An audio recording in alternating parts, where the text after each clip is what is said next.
and welcome to another edition of The Road To. Not surprisingly, today we're going to talk about the elections coming up on Tuesday, and this is what we affectionately call our prediction show. So we're going to start off with introducing our usual cast of brilliant political pundits, starting with Jim Parmalee. Well, thank you. I'm Jim Parmalee. I run the Northern Virginia Republican PAC and Republicans United for Tax Relief. Thank you very much. And John on the left. Well, thanks for calling us brilliant, and I do think he's brilliant.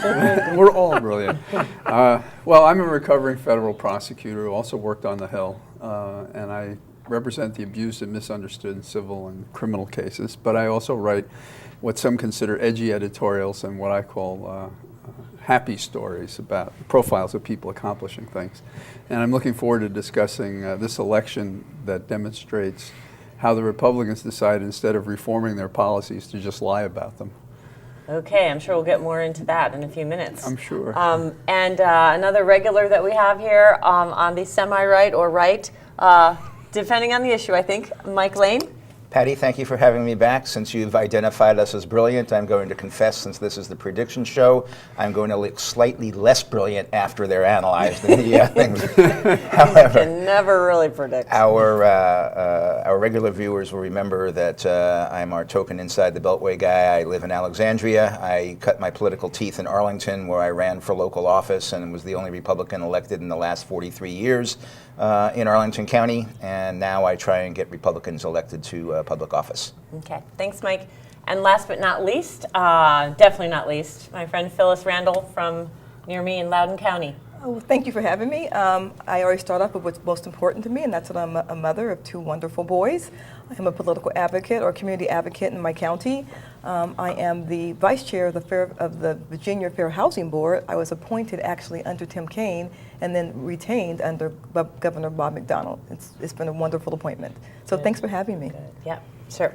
So this is our regular crowd, and we usually start off by kind of airing out the biggest issue of the recent news cycle, which of course is the rollout of the Affordable Health Care Act and the website issues. So we want to give everyone a few 30 seconds to just kind of give your take on that, and then we'll start narrowing it down to what's going on in Virginia. But let's start with Jim.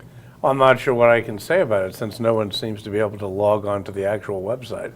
I was looking. I wanted to see what the Affordable Care Act, what Obamacare would look like. Had my suspicions, but as it turns out, we can't tell. You can't sign up for a plan. You can't even look up a plan without turning over personal information. And even if you try to look up a plan and turn over a bunch of personal information, you can't log in to get to it. And it looks like it's going to be a budget-busting program, and it has so many technical flaws now at the beginning. I'm curious to see how much worse it will get. Okay, John? Well, it's a terrific act. It makes a big difference for people who don't have insurance. That's a different thing than the rollout, which has been a disaster. And, we have this talk all the time whenever there's a difficult problem. We could put a man on the moon. We don't say a woman. Then we see something like this. We're supposed to be experts in IT, and we're good at investigating ourselves without the permission of the public, and apparently we're really good at surveillance, but we're really rotten in rolling out an outstanding program. So But how do we know it's outstanding if we can't roll it out? well, no, we know what the program is, and what we're saying is you can't communicate to enroll in the program. In many instances, it's not true that nobody gets through, but the percentage that are getting through is a failure as an IT system, as an online web. And it's not just the volume, which could explain early glitches in it. And I did graduate work in information science, and this is a disaster. And firing Sibelius or whatever, that's not what it is. I mean, who are these companies that we hired who did this? And if we did it in-house, it says something really miserable about responding once you have a legislation to the people that want to be involved in it. Well, one of my coworkers was pointing to the difficulty when the government isn't the integrator. There were like 47 companies or something crazy, but what's your take on it, Mike? 47 companies sounds bizarre to me. Anyway, You know, John's already stipulated to the fact that the rollout was a train wreck, so I'm not going to revisit that. I think, you know, we're eventually going to move to the implementation, and I'm not happy that I think it's going to continue to be a train wreck. I mean, we had the news this week from NBC News that in the individual market, 12 million people are going to have their plan and their doctor taken away from them through no choice of their own. And inexplicably, in the exact same analysis from the government, from the administration, on the exact same page in the Federal Register, they were projecting that up to another 85 million people in group plans would have their doctor and their plan taken away from them if it rolled out as supposed to be through the rest of this year. Well, the president, seeing that, issued an illegal order, waiving the group market participation for another year. But we're looking at upwards of 93 million people losing their coverage and their doctors. This to get what they admit is 12 million people coverage who didn't have it before? Crazy. By the way, my premiums have gone up 50%. Well, let's since go. I mean, the 2010 president because of doesn't it. determine that, but let's go to He Phyllis. does. Let's The go to Phyllis. Affordable We Care live in a Act. free market economy. Hold so on, the Affordable Care Act determined that by changing what insurance companies had to do. And so my rates have been going up at a much lower percentage. And then when the Affordable Care Act passed, they jumped double digit year after year. And since the law has passed, my premiums have gone up about 50% in order to cover the administrative and all the other costs. Since the act hasn't been implemented and medical costs are going up every which way. They spiked after the bill and passed. we have in this country a serious health problem in terms of what people do to themselves, in terms of what they eat and they smoke and they drink and everything else. We're the fattest nation in the world. And all of these things are creating even more health problems. So to say there's a coincidence between your premiums going up and it's the Affordable Care Act, which is barely implemented, it's not a is not coincidence. something that My makes rate I'm going to let sense. going up Phyllis. like Phyllis this. has a career Obamacare passed, it went like social this. services and taking care of people. So let's let Phyllis talk to this. We have already stipulated that the rollout was and still continues to be a disaster. It looks like that these are not glitches that have to be fixed, but we may have to take the whole system offline to fix it, and somebody should be accountable for that. Kathleen Sebelius and whomever the contractors, however many there were, should be accountable. But I also want to say that, that we've talked about fixing the healthcare system in this country for years. And I used to hear the Republicans say repeal and replace. Now I just hear them say repeal. So, okay, what are we replacing this with? I don't know how this is going to look. I do know that the Affordable Care Act actually offers much more than other insurance policies was offering before, and that it offers things like preventative health care, care for mental health, things that were not offered before. And I have heard lots of conflicting stories on people who say that their premiums have went up and that they have, when you look into it, what it looks like is you get many more services. I haven't heard anyone. I'm not getting let any more me just services. finish. I haven't heard Same anyone plan. be told they have to not have their current position. I work for a county, I won't say what county, and we have 3 different types of insurance offered through our county government. Not one person has to have their insurance, our group plan changed if they don't want to, nor one of us change a doctor, and I work for a very large county. But I think the overriding and larger issue is what if Republicans keep screaming repeal, what are we going to do? Because the fact is that healthcare in this country was broken, and we need to look at what we're going to do with it. Well, hold on. You've got a disastrous program that's raising people's rates, taking them away from their doctors, having I'm their not going to plans stipulate that canceled. that's the fact. And the thing is, now that we've done all these terrible things to people, I think the first solution is stop digging the hole. The first I don't solution is stipulate stop that doing the bad statements that you things. just made were correct. I So- mean, kids being My covered, prior plan, I'm existing being forced conditions out of not my plan applying. if the rates keep going up. No, So. I think what we have the Republican Party in its position of just holding its breath is almost sociopathic. I mean, it's a remorseless denial of any empathy for the citizens that fit into the general welfare notion of our Constitution. Where's your empathy for me? My rates just went up 50%. I pay my own health insurance. I'm self-employed. I'm a small business person. My rates went up. Millions of people across America are having the same problem. Where is the empathy for us? And are you saying your rates went up with no more? 50%, same plan. I need to same get the plan. question out. The question. It's a market, I'm right? So actually- you could It was decide to Obamacare. change. I'm It was actually Obamacare. I'm So actually what? surprised- You guys have killed off a lot of private insurance plans. Millions of Americans who are being thrown off their plans because the government hasn't I've not- approved them. okay, They are now all back in the market looking for health care when they were perfectly happy with their plans. If you want to make improvements to health care, that's one thing. But these are were you- real problems But were with the you plan. all making improvements to health care? Was there any change at all Portability. on the health care? I think portability But is what's something that that happening? Republicans have worked on No, that actually would help talked the about problem. is not the same thing as worked on. Hold it. No, actually, I've been working on things like that for years. Tell me what. Hey guys, tell me what let's legislation has passed. Patty- let's bring this Obama won't conversation. sign it. Let's bring this conversation into the state context, because really what we're in Like Medicaid? 2013. Before Yes. you bring it to the state, I want to thank Phyllis for bringing up that she used to hear from our side repeal and replace, and now she just hears repeal, and she's right. That's a problem. We need to say what our future looks like, and we're not doing it. And Okay. good catch. That's why Mike gets support from people who are Republicans and Democrats, and he represents, and that statement represents, honest. a position the Republican Party historically had of solving problems. And the good Republican Party, which was a strong participant in a constructive dialogue, has been taken over by these Tea Party people who are closer to anarchy than anything else. They don't believe in any government. That's why they're comfortable shutting They it down. actually believe in the Constitution. Oh, You may they have do not heard of believe it. because they do not believe in the general welfare provision of the Constitution, and that is on record. And they do believe that in small government, except when they want to invade a woman's rights or gays' rights or somebody who's mentally ill or any number of people, and they don't want to give protections for people for guns or anything else. And they Right. believe they're so right They're they the can ones that lie in believe in campaigns the in Second Virginia Amendment. or any place else Guys, let's in direct mailings. transition. So we started off with the Republican position in the House that we will not pass. We will not allow a continuing resolution to pass unless Obamacare, affordable health care, is defunded. Okay, we started with that. We moved through many sequences of the drama to the government shutting down. We basically had a lot of people, a large majority of the population going, what the hell, right?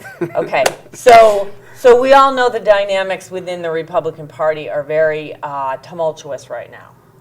And that is having an impact on the governor, lieutenant governor, attorney general races in Virginia. So let's speak to that.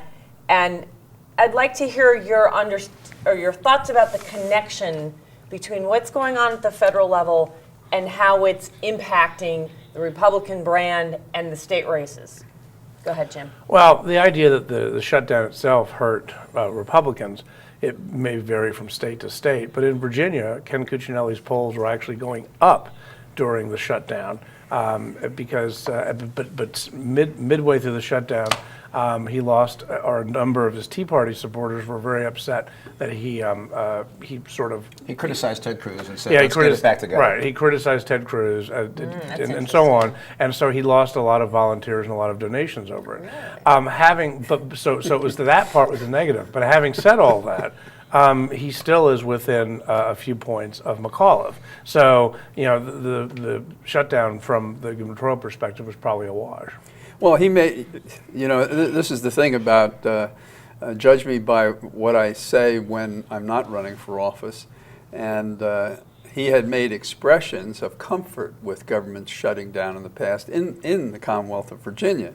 So that resonated badly when the shutdown happens at the national level. And finally, his advisors probably said, you're going to be in free fall and among people outside of your You don't base know vote. Ken Cuccinelli. He doesn't listen to advisors. He runs his own stuff. Okay, so then he believed, despite his base, that we really shouldn't shut down. I don't give that credibility, and I think many people don't. So he loses credibility with his base, and he loses credibility with a guy like me. And so I think that it doesn't have to happen with every Republican that what happened at the federal level resonated. And the theory of the Virginia election was always that we don't want to be affected by what happens nationally. And the genesis of that theory in Virginia was about massive resistance, so it's not a great history, but that was the theory.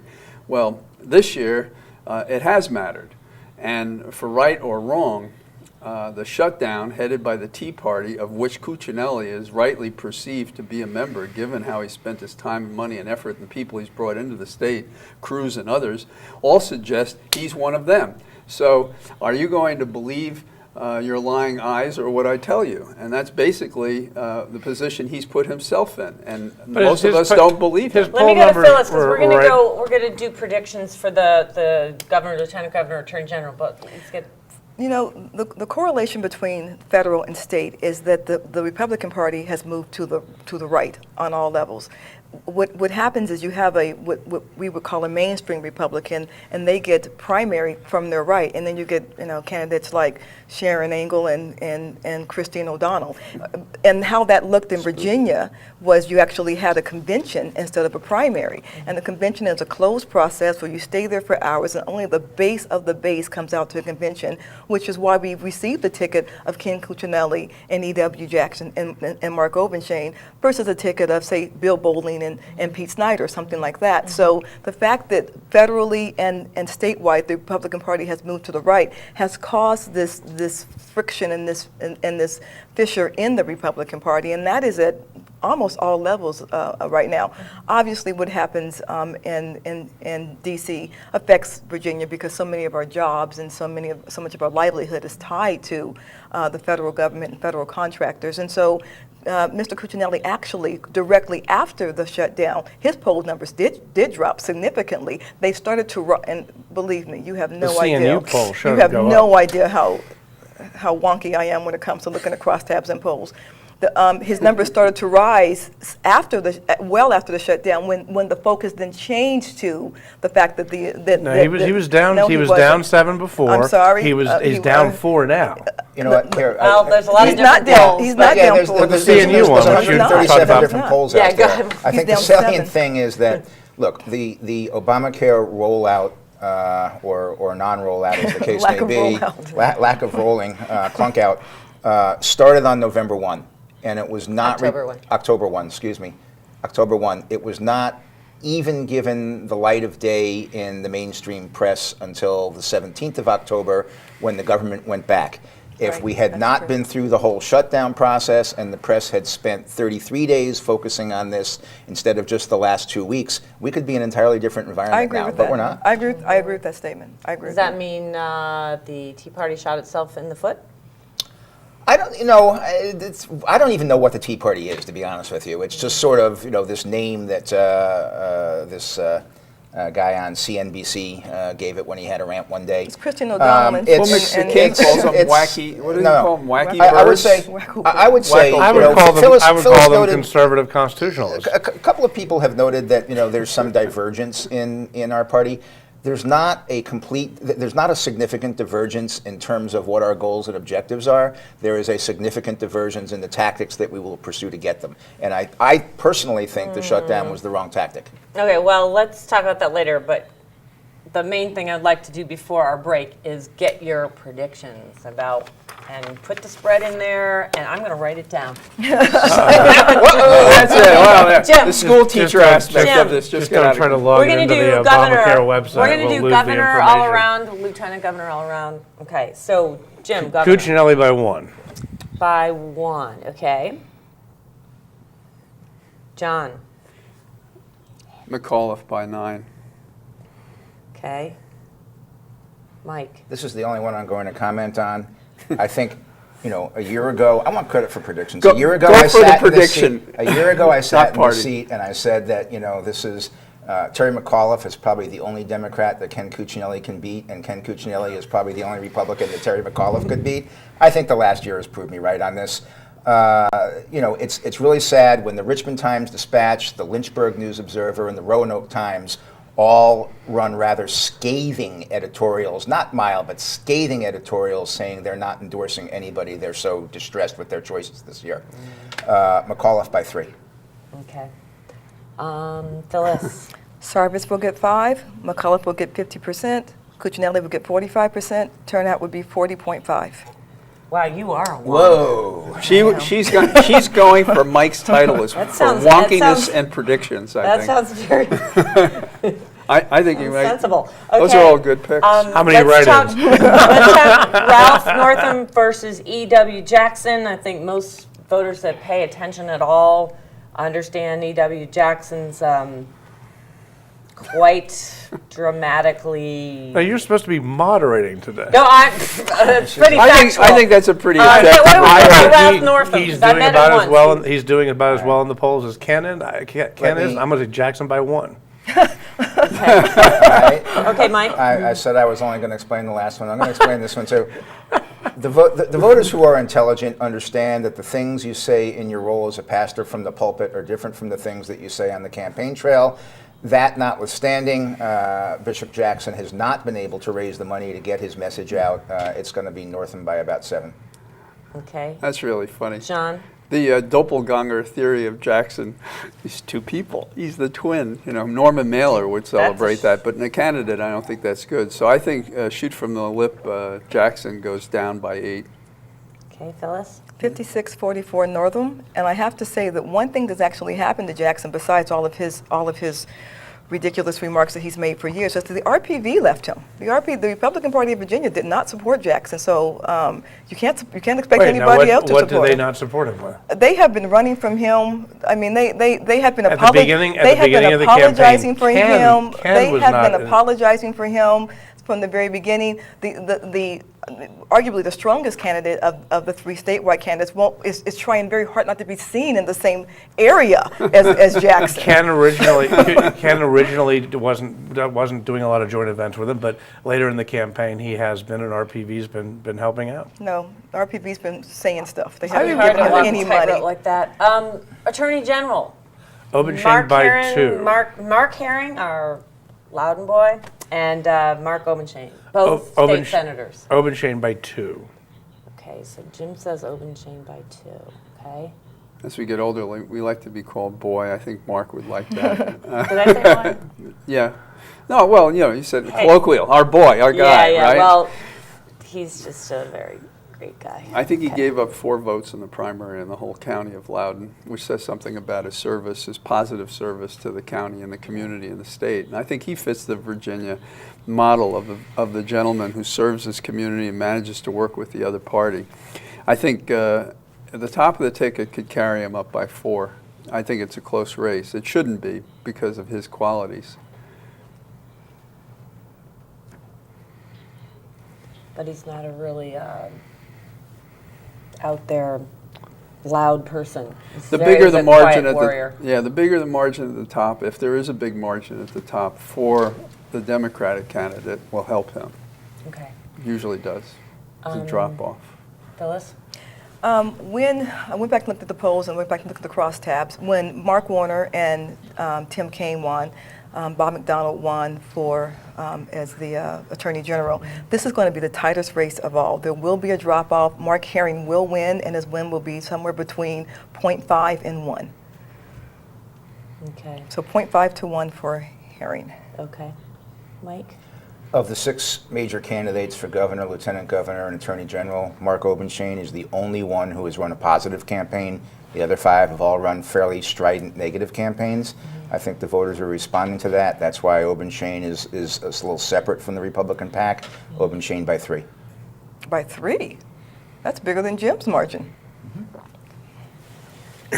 So, and I guess what I'd like to do is Yeah, unlike the just- Democratic Party, Republicans are allowed to have divergent We actually, opinions. he had 4 and I had 0.5. Phyllis, well, you know, you're the wonky, precise person. Phyllis is telling us RPV's Underlying better, this, so. there's a history here, right? There's a history that in the AG race. the election after the presidential, that the governorship goes to the other Opposite party, party. right? So therefore, the tradition is that people would respond. And to me, that is a turnout issue. I think it's so also I want that. to just do a quick review of how you think the turnout is going to impact the results. 'Cause I don't think it's necessarily a turnout issue. It's more of an issue. The voters vote for a president, and then a year later they have buyer's remorse. No matter whether it's Republican or Democrat, they are focused less. The honeymoon is over, and so they tend to vote against the party in Yeah, but power, they're really regardless not a of single turnout. issue. If they're a voter that understands their governing philosophy that they're supporting, that shouldn't happen. And you know It's that the happened every- turnout goes down by at least 30%. But that hasn't been the. But when you say turnout going down, a lot of times Democrats say that it helps Republicans if turnout goes down, but then Democrats have won under the same scenario. So when you have a Republican president, you have a Democrat win the governor's race. So that's why I don't think, even though turnout goes down, I don't think that's the reason. I think the mood is different. Everyone's happy with the president and the president's party when the president is elected. A year later, the honeymoon is over, and they take it out on whoever the president's party is in Virginia. That's generally, and people how's are. that gonna- This John, year, how's that gonna change? this year it might be different, but I don't think so. I don't disagree with what Jim said. I mean, but I think the challenge this year about the turnout is how much does the turnoff affect the turnout? And what I hear among Yeah. Republicans who can't say in the LaRock race, and I won't get into the race, but if they say I'm not going to go for LaRock, the Republican, against Mary Daniel in a delegate's race, who's the Democrat, they talk about I'll go to the Libertarian. Yeah. Haggerty's a Libertarian. So I think that's one of the things that will happen statewide and will happen in individual races. Protests of We're those gonna who get turn to- out, who We're going are to get to turned the off. individual races, and then that'll Right. relate back to this, but we're going to take a break right now. We'll be back for the second half of the Road 2 in just a minute. September 11th, there have been hundreds of violent attacks against innocent Americans. Remember what that flag you're waving stands for. Remember, please stop the hate. We're stronger when we are united. Remember what that flag you're waving stands for. One nation, Under God. Indivisible, with liberty. and justice. For all. In America, there's either room for everyone, or it's not America. Don't pick the wrong fight. Let's keep America land of the free. Stop the hate. You'd never know it on the battlefield. But nearly half of today's military are National Guard and reservists. However, they can't answer our nation's call without their employer's support. If you're an employer, visit esgr.org and find out how to do your part. After all, their response depends on yours. This is Mommy's bed. Me and Jenny were jumping on it. Mommy's gun fell on the floor. I was a cowboy. Bang, bang, bang, bang. I said, Jenny, wake up, it's just pretend. But she wouldn't wake up.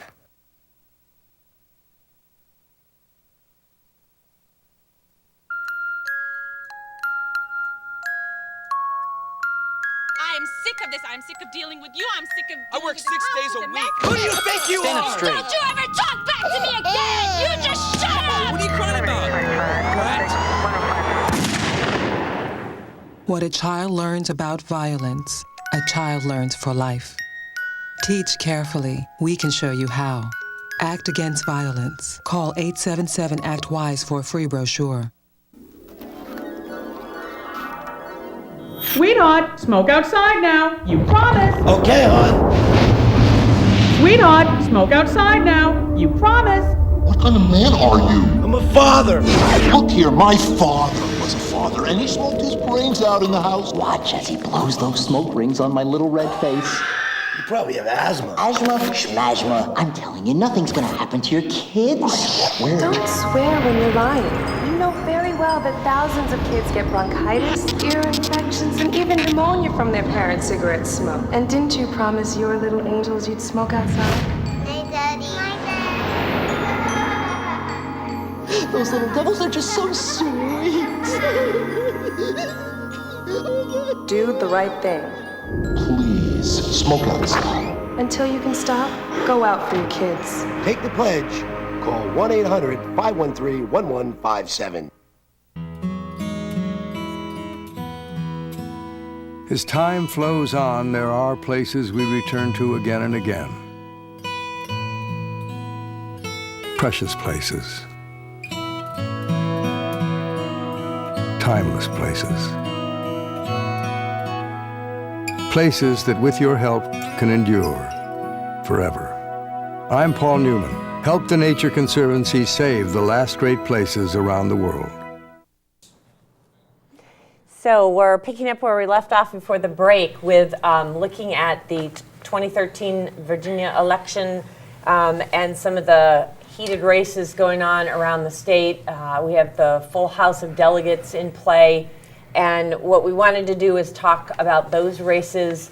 And Phyllis, I'd like to start with you and sort of let you pick out the races that you think are the most interesting and the most sort of reflective of the larger political environment that has been so excited this last couple months. I think the race that has been a microcosm of all this happening in Virginia is the Daniels-LaRock race. Of course, LaRock beat Joe May, sitting Explain that dynamic, because that's LaRock, like Senator Lugar losing in Indiana. Exactly. So the Tea Party came out strong in a primary, and strong meant, not that many people voted. I think he won by, it was 1,500 voters that got him in, and so he beat Joe May, who was a long time right of center but beloved state delegate in Western Loudoun County, and so a fantastic candidate named Mary Daniels, who's an attorney in that area, stepped into the race, and as a consequence, what we are finding is that when you have, again, what's happening nationally, what's happening statewide, what's happening locally, when you have the extreme right primary, a traditional Republican, they can't carry that through the general election. Mary Daniels is just, she's run, first of all, she's run an excellent campaign. LaRock has went, he's MIA. He has not shown up at any of the debates. He's not turned in any of the questionnaires, even from the Loudoun County Chamber. He's nowhere to be found. Literally, he's like hiding. And Mary Daniels is everywhere. She's received the endorsement and support of many of the local Republicans in that area, and she's going to win that race. So that sounds like a real. It's going to be, and it's going to be a pickup of. It's going to be a Democrat pickup. After many years. After many years, and the other race that Let me interrupt you 1 second. And May has endorsed her, having originally endorsed. Really? There are pictures of them together, and at the end. Wait. Pictures of them together is not an endorsement. He endorsed LaRock. He did at the beginning, and my understanding is he's changed his endorsement. LaRock's no-show at the Chamber of Commerce, refusing to answer the questionnaire, is LaRock la chicken, and it's not. I'm a candidate for public office. I think you ought to get extra credit for refusal to answer questionnaires from special interest groups. I really do. Well, I think you should show up sometime and say what you would do as an elected official. The other race I want to really quickly highlight, because I think it's important, is Jennifer Boysko and Tom Rust. Tom Rust was the mayor of Herndon. He's well known, has been in office for a very long time. He's a lot like Mike in that people view him as fairly moderate. But when you go look at his voting record, which may not be like Mike, when you go look at his voting record, Tom Rust has a 92% voting record. So he talks moderate, he does all that, but when you look how he votes, he's not voting a moderate record. Jennifer Boysko has ran an incredibly good campaign. She's knocked doors, she's met people, and her issues are solid. So I think that we may see a shocker in that race. And when you say her issues are solid, could you point to like two of them for the audience that you think are real standout, distinctions? I think her issues on women's issues, and when she's talked about women's issues, it hasn't just been about abortions, which sometimes is what when we hear the term women's issue, we think nothing but abortion. But she's talked about women's health care. She's talked about child care. She's talked about elder care. She has talked about a whole range of issues. She has a good record on what she believes transportation. She spoke before that she would have supported the transportation bill. So she's run a very solid campaign. I think it'll be a tight race, but I'm going to go out there and say I think Jennifer's going to take this by about 0.6. Okay. All right, let's fling over to Mike. By about 0.6. By 0.6. She warned us. She did it to the 10th. She didn't do the 100th or the 1000th. 0.6235, you know. Let me start off in the Western Loudoun County part where Phyllis started. The General Assembly is going to miss Joe May. He was an outstanding delegate, a statesman, if there is one in the General Assembly. It's Virginia's loss that he will not be returning to the House of Delegates. Having said that, as I said, I think candidates get extra credit for refusing to answer questionnaires and saying, no, you know, I'll tell you what I'm, you know, interested in, and, you know, if you want to come dialogue with me, that's fine, but, you know, I'm not answering your silly questionnaires. And I've been through that on both the campaign management and the candidate thing, and they ought to, every candidate ought to just say no on that. I think it's notwithstanding the good race that Phyllis assures me his opponent has run, that particular district is just too strong Republican. I think that LaRock probably gets it. Moving to Loudoun, the other one, or Herndon with Tom Rust. He's been on the ballot serving Herndon for over 20 years as mayor, as delegate. They know him. I predicate this on my prediction that McAuliffe wins by about 3. If McAuliffe turns into a wave and he wins by 8 or 10, then obviously it affects the delegate races. But assuming the McAuliffe is a 3 or a 4 point win, I think Tom Rust survives. The one I'll give you, free of charge, you didn't ask me about it, I do think that John Bell beats David Ramadan. I do too. And there's John no Bell's got some there's good no ads there's out. no delegate in Northern Virginia that deserves to be beat more than David Ramadan. Well, So go John Bell. Don't personalize it, fellas. Go John Bell. Don't personalize I'm it. not personalizing it. Ramadan did something interesting, though. Normally, like you say, and I'm not Let's agreeing. identify the area generally. Well, for David the, Ramadan and Bell, that race, the one we were just mentioning. 86th district. 86th district. is- No, that's the 87th. 87th district. It's Loudoun County and a little portion of Prince William, isn't it's it? portion of Prince Now, William. Ramadan won the last time by 51 votes, okay. And we all know about landslides, particularly for Tyro candidates running the first time. So that doesn't mean anything. But then when you get to serve, that's the question. But in the context of your view, which I disagree with, that you don't have to answer questions, he puts out a video. No, I didn't say you don't have to answer questions. You don't have to answer the Surveys. questionnaires. The surveys Okay. are.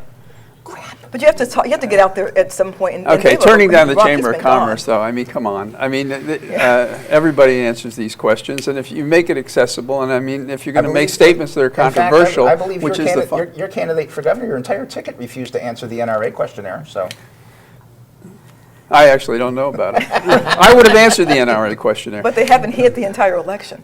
Like But, Yes, you've okay. spoken to it. Well, this is McCall was anyhow, hiding but the last week. It just goes to show that people who are coming out political with the president obsessives can tomorrow. What are you talking about? The Post did a And story. he has a- All of he has a bit with the president. How's that right. hiding? The Post did a story about how he's hiding from media availabilities for the last week, leading up to his appearance with Clinton, and then he'll disappear again. So it's the Post. when you Obama coming in. The Post is. Look at Obama I'm sorry. coming in With, tomorrow. I'm All sorry. right, Obama. let's John, what are the races? The Go Post ahead- has go ahead complained with about it. Well, the I'll Ramadan. start with the Ramadan thing. The Ramadan thing is interesting because it tells you something about character. Here's a guy who said something to the NRA, which you just mentioned, saying he doesn't believe there should be any rules or laws at all. He posted on YouTube, and then when he's taken to task for saying there should be no rules at all, he's a maniac. He fits in the wacko bird thing that He really does. Senator McCain has characterized these extremists. He takes it down. Now, so what does he have to hide? That aspect of it, that may not be what feeds into your opinion, I don't Mike, believe that it was may the lose. video he posted. No, It was I'm a not- video. He did post it. It was a video somebody else did. No, I'm he not- posted I'm it not- and he's made it private on YouTube. No, He I'm- took it from being public, his own video from VDL, and it's become private now. John, I'm not commenting on the nature of the campaigns. I'm commenting only on who I think is going to get more votes on Election Day. Okay, well, I'm enhancing that. Okay, so What are the other word for races it. well, that you? let me do the LaRock thing. Both in LaRock's race against Mary Daniel and the delegate race replacing Joe May, a couple of things happen. Not only does he prove that you can run and hide, he also does targeted mailings that are contradictory. For instance, I get a targeted mailing from LaRock that explains to me that he has not supported a personhood amendment. Yet, the conservative position he gives to people is support establishment of personhood of the unborn in Virginia law. Now, okay, you can have whatever position you want, but I want you to can't have have two one opposites. position, or to tell me you're undecided. As I hear that for the very first time, it seems to me that those statements are not inconsistent. He's not supporting an amendment, but he is supporting statutory authority. That's the simple answer to it, John. No one knows because Well, he you hasn't do not seen think the answer that's to the the question. omission of a material That's fact the trick. as a I'm candidate? shocked to hear that a political candidate would put things in the best No, light but for you the see, audience. that is the problem with our entire system, and Okay, that's why. but that's not any individual So you candidate. will not be voting for accepting McAuliffe. it. No, it's not that. They need to be called out on that. It's You deceptive. can't do this stuff. One of the arguments has been that, now that it's electronic, people can't do this. They still do it, and that's why he doesn't show up. If he shows up, He's going to be asked he's about going these to things. contradict other Republican candidates, But he's compromise going to his contradict base, himself. and contradict himself. I do agree with you that district was gerrymandered for a Republican seat. Done. Question. In a low turnout election, if Mary wins, that will show there's some vitality in the democratic process. When a candidate takes the voters for granted, lies to them, doesn't show up, doesn't answer questions. It's the accumulation of things. Indeed, in the last week, he's been taking credit for a position that was not his. He opposed having rail come into Loudoun County. Now he's taking credit for the tax districts by which the money is paid for those. That's not acceptable. Can I go to another race? Can I go to another race? Let me say one 15-second thing. Okay. Look, turnout in this delegate-wide, turnout is going to be driven by the gubernatorial race, not by the Absolutely. delegate races. So what you're suggesting is that you think your candidate has an opportunity to peel off X percent, let's say 8% of Cuccinelli voters and bring them over to her category in that district. I just don't see that happening. I think two things happen. Well, it's Based gonna- on well, my but unscientific it's- example, they go according to... to you, it's going to happen in the AG race, though. That's right. The AG race is high enough profile, high enough money that they can do that. Almost never, but it what are can the be done. coattails? But a delegate race, I don't think so. Well, Loudoun County is still communicates in a way that used to happen, meaning word of mouth is very effective. And these performances of misconduct by LaRock happen sufficiently in advance of the vote. Misconduct's a strong word, Counselor. No, I think Come on. lying to the voters. I think failing to show up. I think not Okay, answering. well, then- What are we going to get when he gets Well, elected? first of all, Look, he has been we have- showing. we He have has the been President showing of up the in United forums. States In lies, Winchester. not all of So, them. You know, I mean, not all of them. You don't like Hey, Winchester? guys, Literally like I think we one. spent No too much kidding. time on LaRock. Right. And whoever he's running against. And Mary Daniel, his opponent. I really want to talk about the two women running, what's our district called? Barbara Comstock and Elizabeth Miller? No, the No, no 34th. one's running didn't against get to My Barbara. district, No, you sorry, the didn't get to 34th my because it predictions. shipped last time.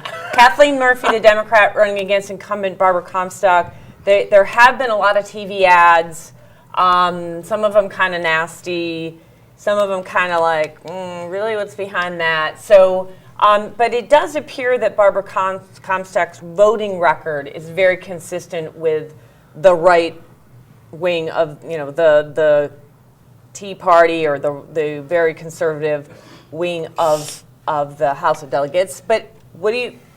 I want to throw that out there. These are two very accomplished women. If you go and to, it's a strong race. If you go to BPAP, Barbara Comstock has raised more money than any delegate race in the state. So she's raising money hand over fist, and she's spending it. I actually have seen almost. Where's it coming from?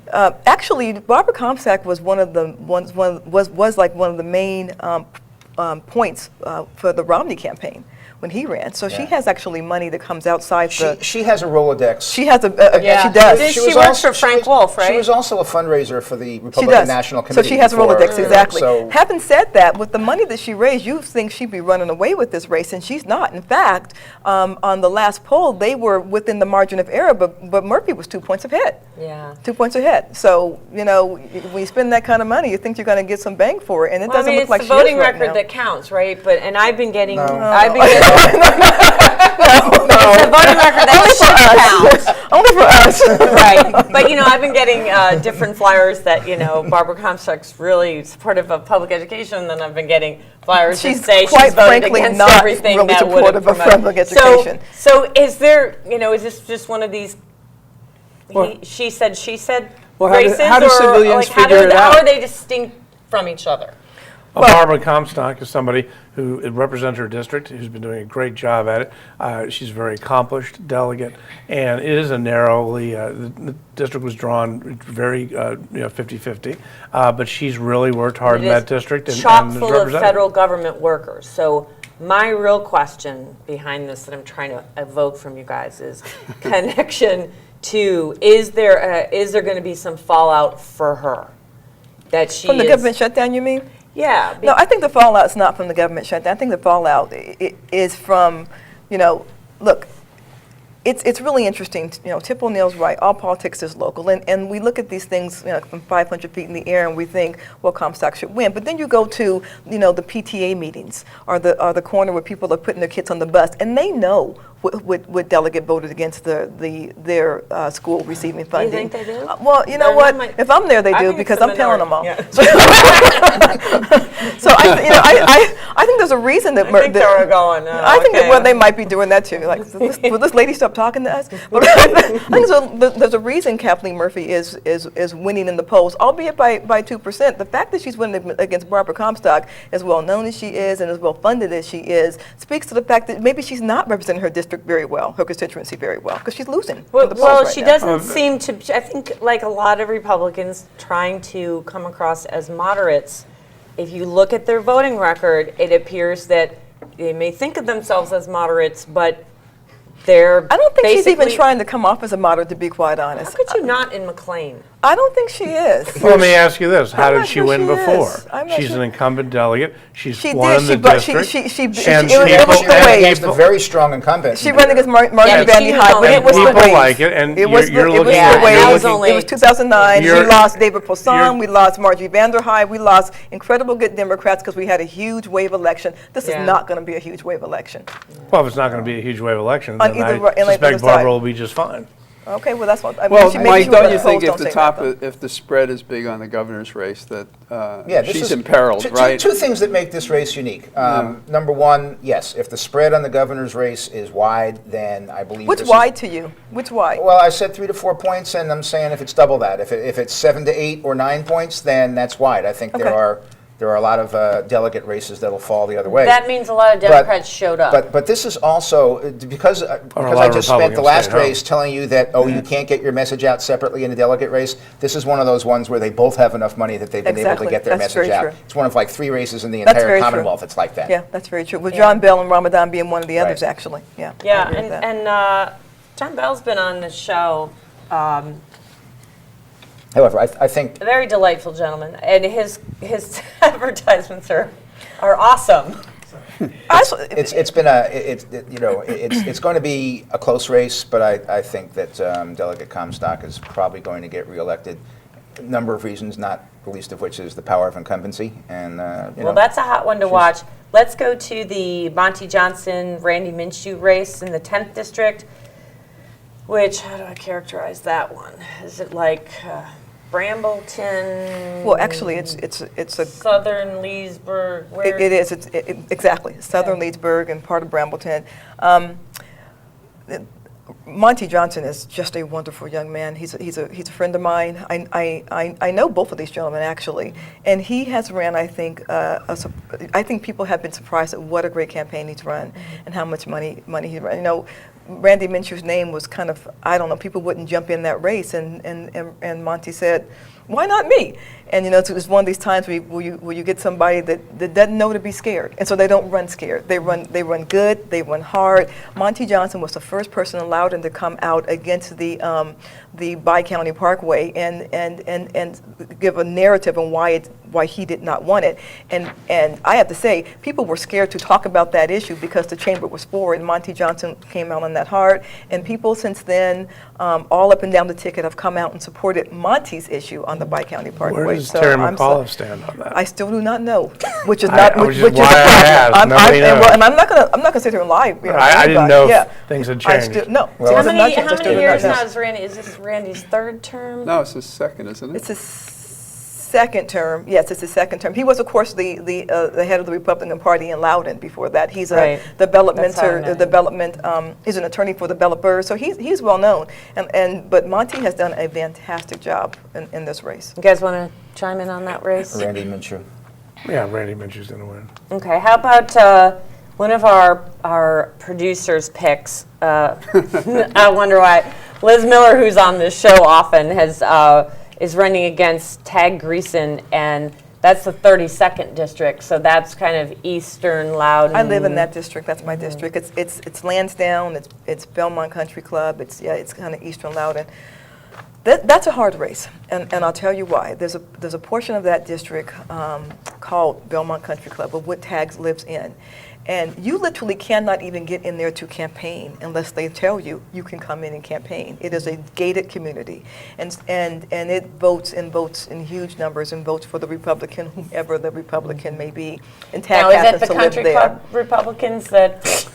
Well, I guess Mike can speak to that. I'm playing dumb, but You're yeah. calling him the moderate Republican. Well, I would have to defend his honor. I know that neighborhood well, having had some very good friends from there. So I think that's so a you tough. get past the gate to visit them? Only if Yeah. you call in She's advance. a country club Democrat. So, yeah. No, I'm just saying. I know they're delivering milk, I'm and just then saying, what's inside? Is that the part of the Republican Party that's still hoping that it goes back to George the Dad and Bob Dole's party? And It's they're a tough- still it's a- voting that way, but that's not It's the a reality. tough district for a Democrat to win. Having said that, Liz Miller has run a very good campaign. She's run a very kind of upbeat, witty campaign. She's actually run a very a positive campaign. She is the doorbell queen, so she's knocked down God knows how many thousands of doors.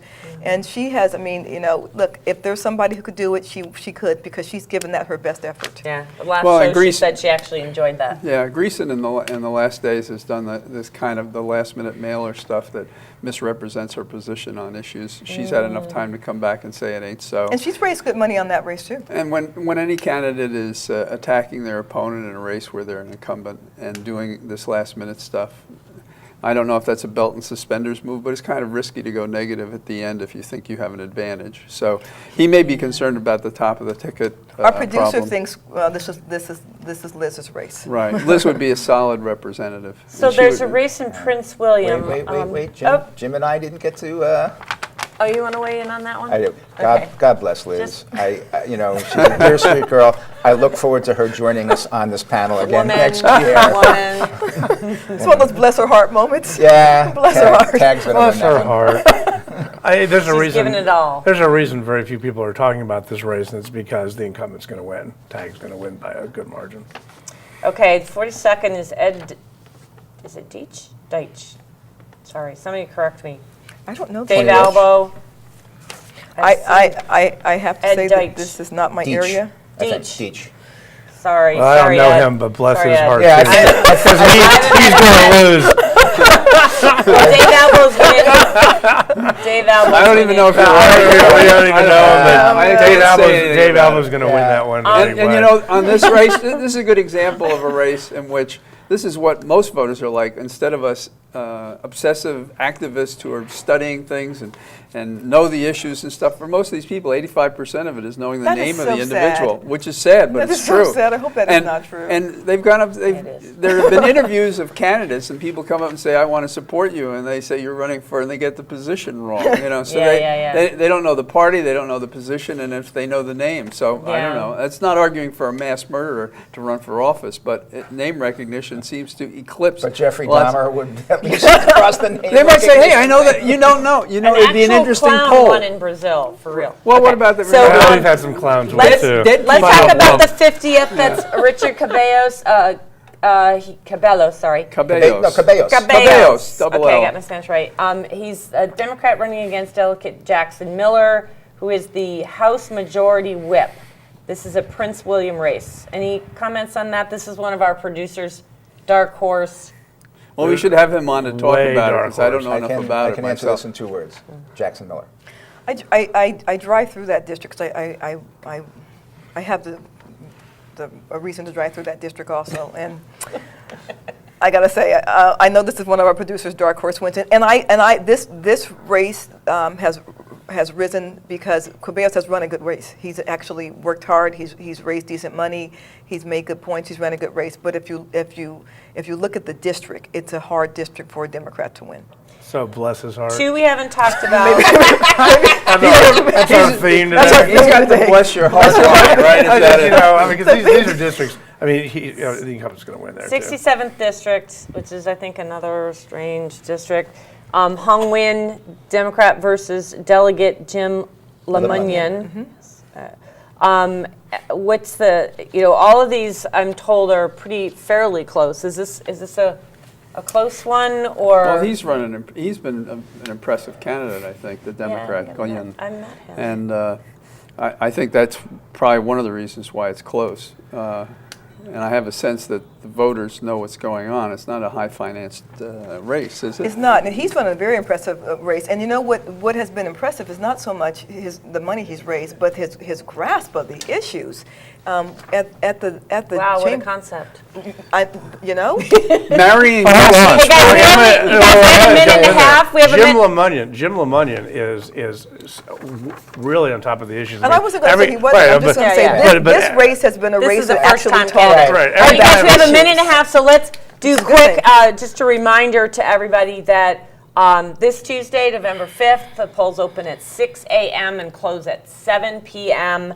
And I'm just going to do a quick round. Everyone's got 20 seconds to tell me the big surprise of this Tuesday. Mike. There is no big surprise this Tuesday. Well, that's the boring. surprise. However, I will say that I think Democrats pick up 3 delegate seats and Republicans pick up 1 delegate seat for a net 2 to the Ds. Okay.